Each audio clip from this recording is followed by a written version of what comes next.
mixed bag of cases.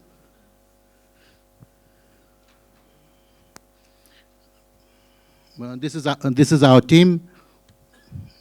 I don't have any relevant disclosures. Images are from own practice. I have not used AI or deepfake images. We are a resource-limited practice, and what we believe is peer learning from mistakes, misdiagnosis, and great calls is the only way we can do quality control at our practice. Secondly, most of our patients are poor. They deserve proper diagnosis on initial ultrasound examination.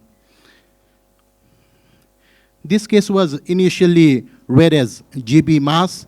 There is pus at fundus, and this is a case of acute gangrenous cholecystitis. The slogged off membrane is clumped together, which masquerades as mass. Surgical finding was concordant. Only the pus at fundus could be drained. Because of massive adhesion, the whole of gallbladder could not be removed. The surgeon was very good. He was oncosurgery trained at Medanta, Delhi. And because we don't have proper histopathology on this one, initially read as GB mass, but this is a case of gangrenous cholecystitis masquerading as GB mass. We did not have proper histopathology, so the right thing we did was we called back the patient at 6 months and did a follow-up exam. The remnant gallbladder did not show any sign of neoplasm. Another case, classic case, I believe most of us see on routine day-to-day practice, gallbladder mass with internal flow. This is our own case, not a copy-paste case from internet. And there is hematogenous mets to liver as well, retroperitoneal adenopathy. This will be a very classic case of stage 4 gallbladder carcinoma, stage 4B. If you are doing ultrasound as a bread and butter case, not giving proper diagnosis in a classic case like this with staging is not cricket. You have to be up to the mark and give proper diagnosis. This is another case, gallbladder mass directly infiltrating upon liver, omentum, biliopathy, retroperitoneal nodes. Now the classic thing is there is this cholecystoduodenal fistula formation, which is secondary to gallbladder carcinoma, directly infiltrating upon the descending portion of the duodenum. This will also be a stage 4B T4N2MX gallbladder carcinoma. Staging in classic case like this should be done on initial ultrasound evaluation because we are the poorest nation on planet Earth. Most of our patients cannot afford, especially female patients, they cannot afford to get prompt MRI. If it's a male member of the family, maybe they'll be willing to spend 10, 15,000 right away, but if it's a female member, a non-productive female member of family, they can't afford all this. This is a very classic case of biliopathy. Even a legally blind person can see that there is Hilar cholangiocarcinoma, classic case of bismuth correlate type 1. This was not path proven, 80-year-old female, not path proven, but this is a very classic case. Now, there are multiple, these are two different patients, multiple hyperechoic solid lesion in liver. Multiple hyperechoic solid lesion in liver can be hemangioma, but they can also be hyperechoic HCC, hyperechoic METs, etc. Now what we need to focus is, this lesion is homogeneously hyperechoic, and it shows posterior acoustic enhancement. Read my lips. Homogeneously hyperechoic lesion with posterior enhancement is always hemangioma. You can full stop. You can stop at there. You don't need further evaluation. Necrotic METs, mucinous METs, necrotic HCC can also have posterior enhancement, but they will not be homogeneously hyperechoic on ultrasound. So these are basic bread and butter case, which I know most of us know, but not going through these cases diligently is borderline malpractice. Now, this is a very beautiful case, bulky mucin-filled appendix with no features of periappendiceal inflammation. We can see a beautiful onion skin-like laminated intraluminal content within the appendix. This is a very beautiful case of mucin-containing appendiceal neoplasm, low-grade appendiceal mucinous neoplasm. Now, except for appendiceal lamin, appendiceal Hammond, mucinous type adenocarcinoma of appendix, goblet type, or even neuroendocrine tumor may also contain mucin, but not to this amount. The key is focus on the wall. Intact wall is my friend. Rupture of appendiceal wall with extraluminal implant of mucin-forming neoplastic epithelium results in pseudomyxoma peritonei formation. Secondly, these lesions, we have seen that these lesions at times may remain stable for 5-10 years. They may go curvilinear mural calcification, but still, because the spillage of mucin into the peritoneum is a catastrophic thing, so normally we recommend surgery. Appendiceal endometriosis exacerbated by recent hemorrhage will also look like this. But in our practice, we have not encountered a case of appendiceal endometriosis, but if you are at decent high flow center, I believe you should have seen cases of appendiceal endometriosis. Mark my words, appendiceal endometriosis exacerbated by recent hemorrhage will also look like this. But appendiceal endometriosis is a part and parcel of deep infiltrating endometriosis. If it's a female patient, just be meticulous with ovaries, be meticulous with peritoneum and all. If there is a case of ovarian endometriosis and you see something like this in appendix, you can have, it might be a case of appendiceal endometriosis. It has been reported in the literature, but we have not encountered a path-proven case of appendiceal endometriosis at my practice. This is another case, very classic case of appendiceal lamin. These are not rare lesions. If you are properly scanning your patients, I believe you should be seeing 4 or 5 cases like this per year. These are not rare lesions. You can see very nicely lamellated onion skin-like intraluminal content, bulky appendix with no features of periappendiceal inflammation. This was another case. Now, this is a very textbook case of appendicitis, but the histopathology came caseous necrosis of transmural lymphoid infiltrates. This was a case of tuberculous appendicitis. So something had gone horribly wrong from us. We discussed this case at our practice because pure learning from misdiagnosis, miscalled, and great call is what is essential for quality control. And something had gone wrong. We called back the patient and reevaluated him. This was a case of primary ileocecal tuberculosis, which had involved the appendix, and tuberculous appendicitis was secondary to primary ileocecal tuberculosis. Therefore, this is something basic thing that in our patient population, not routinely scanning ileocecal junction on regular ultrasound is also almost borderline malpractice. Now this is a very classic case.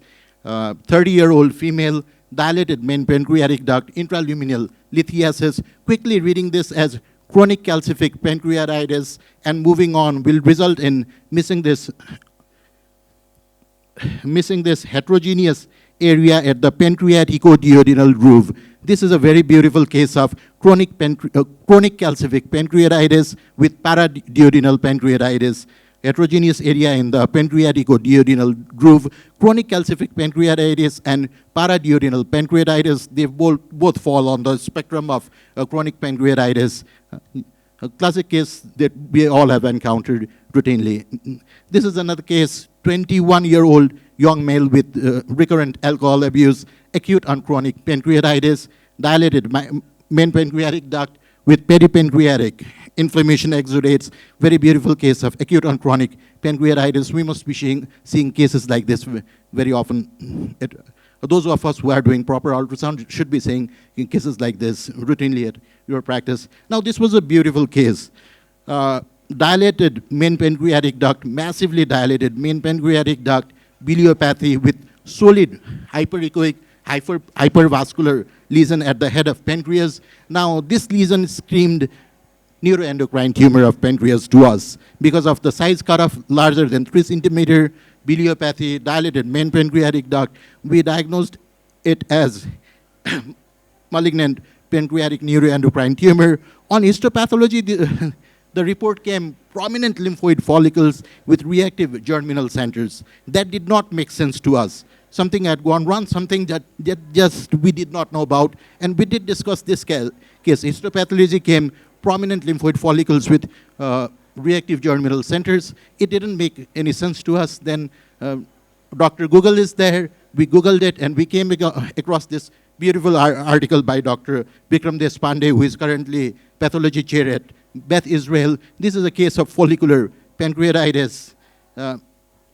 Follicular pancreatitis also falls on the spectrum of chronic pancreatitis. Maybe prior to 2012, this should have been read as pseudolymphoma of pancreas, but thanks to Dr. Vikram Deshpande's good work, we came to know about it, and it's always, Dr. Google is always helpful. Just behold and enjoy the beauty of follicular pancreatitis. This is the first time we encountered it at our practice.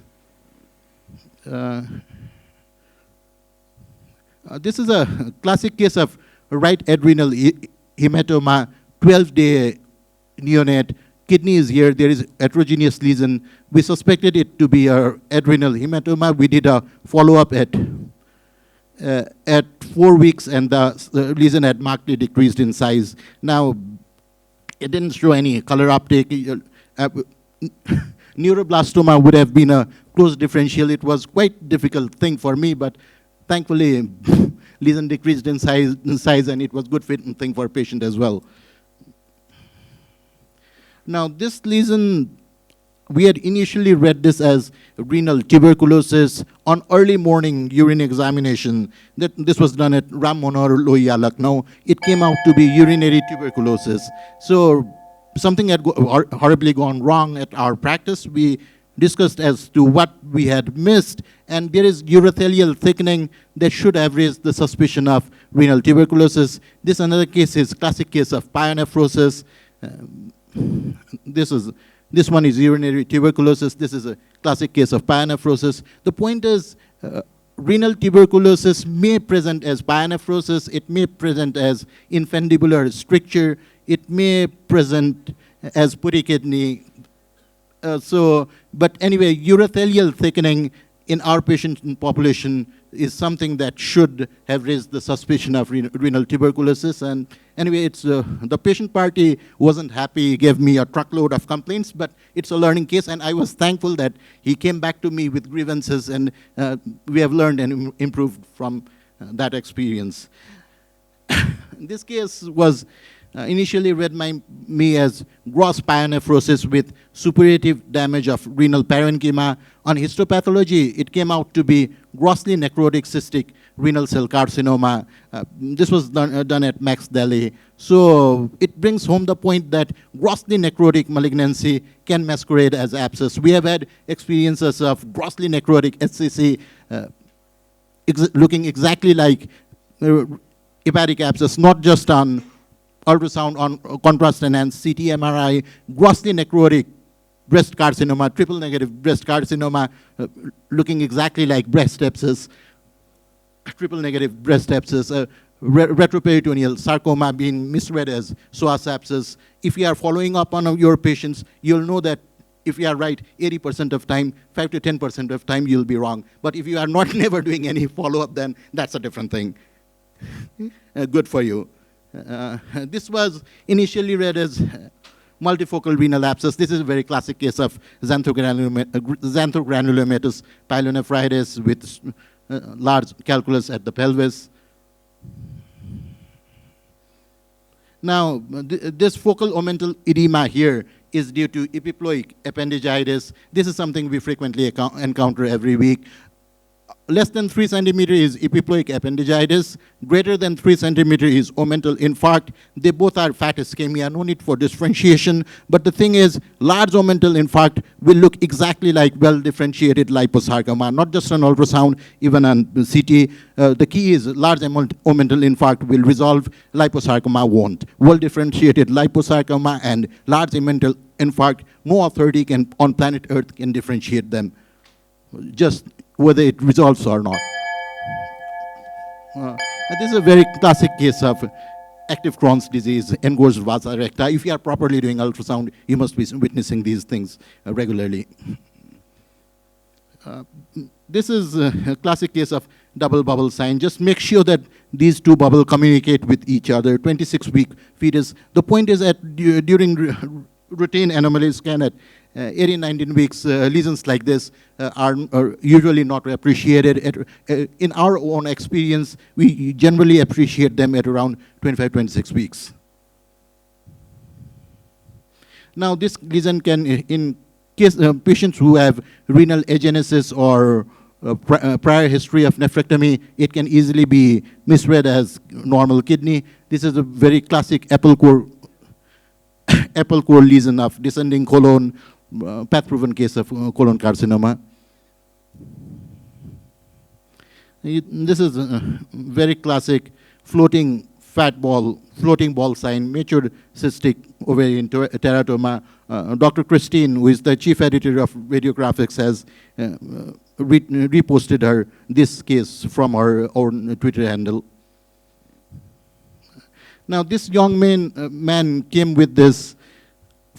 This is not clot, a lesion arising from anterior wall of urinary bladder. It didn't show any color uptake on Doppler, and it was quite a challenging case for us. But the history is key. I asked him, did he undergo any surgery? And he told me that he had recent cystolithotomy. So this was a retained surgical sponge in urinary bladder, something that hopefully we will never see again.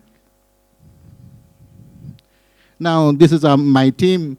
My greatest accomplishment is people whom I have hired to work for me full-time have left my practice and joined radiology programs in the US. Anyway, our life is hopeless, but it's always nice to see people whom we hire, they achieve better, they become better than us. Thank you.